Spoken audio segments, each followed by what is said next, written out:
నేను తిరుమలకి first time కాలినడకన వెళ్ళడం. మనం వెళ్ళాలనుకుంటే సరిపోదండోయ్, ఆ శ్రీనివాసుడు వరమిస్తేనే అది కుదురుతుంది.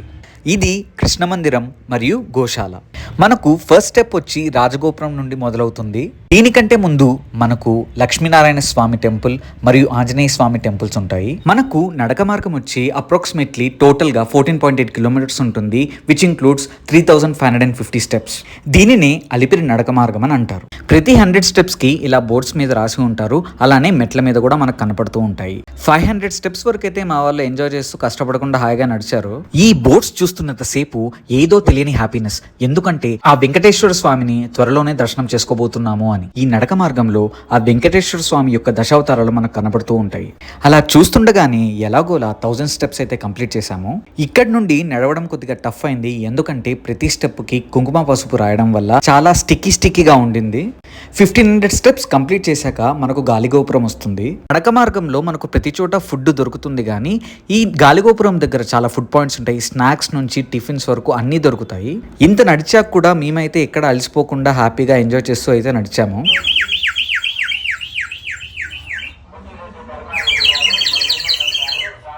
మాకైతే ఎక్కడ పులి కానీ చిరుతపులి కానీ కనబడలేదు, కానీ ఈ జింకలు ఇవి కనపడ్డాయి. దయచేసి వాటికి ఏ ఫుడ్ అంటే అవి పెట్టకండి. అలా నడుచుకుంటూ మనం వీరహనుమాన్ దగ్గరికి వచ్చేసాము. వీరహనుమాన్ దగ్గరికి వచ్చేసామంటే సగం డిస్టెన్స్ వచ్చేసినట్టే.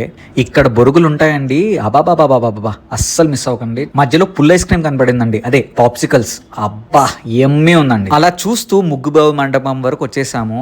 అక్కడ పక్కన సీనరీ ఉందండి, ఎంత బ్యూటిఫుల్ ఉందంటే సూపర్ వ్యూ. అసలు మనకు ఈ నడక మార్గంలో అన్ని స్టెప్సే ఉండవు, కొద్దిగా వాక్వే కూడా ఉంటుంది.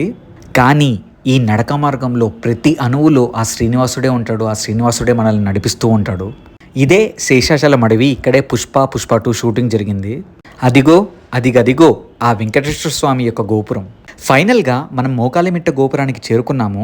ఇక్కడ అందరూ పవిత్ర బంధంలో సౌందర్యలాగా మోకాలి మీద నడుచుకుంటూ ఆ దేవుడికి కోరికలు కోరుకుంటారు. నేను కూడా ఏదో ఆ శ్రీనివాసుని ఒక చిన్న కోరిక కోరుకున్నానులేండి.